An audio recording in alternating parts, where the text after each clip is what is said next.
What's up everyone, and welcome back to Top 5 Central. Everybody knows that the First Amendment lets people say whatever they want, within reason of course, and nobody could really do anything about it. We call that free speech. YouTube isn't the United States government though, and can ban or remove whoever they want. So today we're counting down 5 YouTubers who have been permanently banned and will probably never have another video on YouTube again. Let me know what you guys think about YouTube's godly power, but anyways, let's get right into it. Number 5, Alex Jones. Here's a question for you. When you signed up for YouTube, Facebook, Twitter, did you read the terms and conditions? I'm gonna go ahead and say you didn't because let's face it, nobody does. Most of the time, it's not even a problem because most people's posts are so normal and harmless that they barely get any attention. Alex Jones definitely doesn't fit into that category. I mean, he's been around for years and has said some pretty wild things. For context, he said that Michelle Obama was actually a man, that the Sandy Hook massacre was faked, that Lady Gaga is a Satanist, and even that the US government has a quote-unquote gay bomb that could turn people gay. Oh, and that's not all. The gay bomb is actually leaking into the water and turning the frogs gay too? Alex pushed things too far to keep his accounts. Like, he actually lost his Facebook account because during a 30-day ban, he just couldn't stay away and kept appearing on live streams as well as posting on other people's accounts.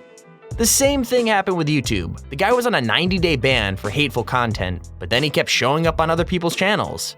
Even Apple and Spotify banned him from their podcast players, although that was just straight up for hate speech, according to them. So if you want to listen to Alex Jones, you're gonna have to find him on Twitter or, find one of the million rage compilations on YouTube.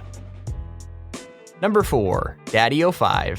Do you guys remember DaddyoFive? Well, if you don't, then here's a quick refresher. Basically, this family had a YouTube channel where they would show their day-to-day life, as well as pull pranks on each other and just generally mess around. The thing is, some of the videos got a ton of attention for the wrong reasons, because the kids look seriously mistreated. That's right, a lot of the videos showed the kids screaming and crying, and some even showed them hitting each other. At first, the family totally denied any wrongdoing, but eventually they deleted their channel, and the parents were sentenced to 5 years on probation for child neglect. 2 of the kids were taken away to their biological moms, but that didn't stop the family. They just changed their second channel to FamilyOfive and kept on going. Like, it's pretty shocking that they were still allowed a platform, but to be fair, it did not last long in the slightest. Less than a year after their conviction, YouTube pulled the plug on their channel and their accounts, so now they'll have to stop vlogging and focus on, well, parenting. Number 3, Surveillance Cameraman. Now, I'll be honest here, I actually never heard of Surveillance Cameraman's channel before this, but it turns out he's kind of an internet legend. The guy's channel idea is pretty simple. The dude just goes up to random people and films them, then watches them get more and more angry when he won't stop. So just to be clear, it's creepy for sure, especially since he doesn't stop when people ask him to, but to be fair, he has done some good. Like, he once filmed a dude who looked like he was trying to rob a house, and he's filmed inside Scientology buildings for people who are curious. Anyway, the point here is that what he was doing isn't technically illegal. Like, it's actually totally okay to film people without their consent in the US, but that's only in certain states. In others, it's actually illegal. However, a lot of people thought what he was doing was, stalking and harassment, and it looks like YouTube agreed. YouTube actually sent the anonymous channel a warning saying to stop uploading that kind of content or face a ban, and the dude said he did not want to deal with that. The channel actually beat YouTube to the punch, deleting all their videos before they could be banned, and uploading them to LiveLeak instead for anyone who's curious. Number 2, Boots666. So out of all the people on this list, I think this one might be the least controversial because no one's gonna disagree that this guy deserved to lose his channel. At least I hope. The story here is that this guy had a channel called These Boots Are Made for Crushing, where he uploaded videos of him stepping on and crushing random objects. I mean, definitely weird, but sounds harmless, right? Well, it was mostly. I mean, it turns out he was just making fetish videos for people who were into that kind of stuff. It wasn't against YouTube's terms of service, so it stayed up. The problem was, he also had a channel that wasn't just against YouTube's rules, it was also against the law. That's right, the same user had a channel called Boots666, where he uploaded fetish videos that were way darker in nature. These videos involved crushing too, but the things getting crushed were small, living things. It's absolutely disgusting, which is why it's obviously also illegal in the United States. And that's why it only took 2 videos being flagged for the account to be suspended forever. Here's our honorable mention.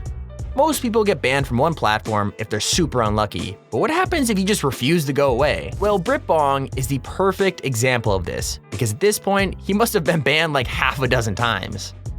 I'm serious, he was banned from YouTube for the first time, and then moved to Twitch, but he was banned from Twitch in 2015. Then he moved to Hitbox, but surprise surprise, he was banned from there too, so he moved to YouTube Gaming. Not surprisingly, his channel was terminated there too, but he petitioned saying it was a glitch, and eventually, he got it back. That didn't last long though, as his account was completely deleted just a few months later for what YouTube called repeated violations of their policy on bullying and harassment. Whether that was the right call is up to you, since his fans say one thing and his rivals say another.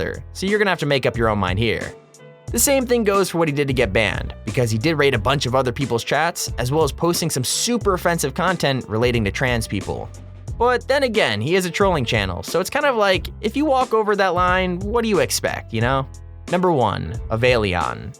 So if you get the title of the most racist girl on the entire internet, chances are you're not gonna last very long on YouTube, and that's exactly what happened to this account. I mean, at this point, almost everybody has heard of Ave Leon, because the stir she caused in the YouTube community still hasn't gone away. She was a young Canadian YouTuber who made videos on how to identify Jewish people, why Hitler wasn't actually evil, and even singing happy birthday to him with swastika cupcakes in a framed picture. So yeah, obviously people were pretty shocked considering none of this should be posted to YouTube. As if that wasn't bad enough, she also constantly called black people racial slurs and said that feminists supported rape by letting in immigrants, which is obviously not true. This led to a ton of negative attention, and her account was finally permabanned after she reached 40,000 subscribers. And there's her video on the top 5 YouTubers who got permabanned and are never gonna come back. Don't forget to leave a like and click on screen now if you want to check out 5 hidden treasures you could still literally find today. They're out there, people, go find them. Anyways, hope you enjoyed, have an awesome day, and keep it here on Top 5 Central.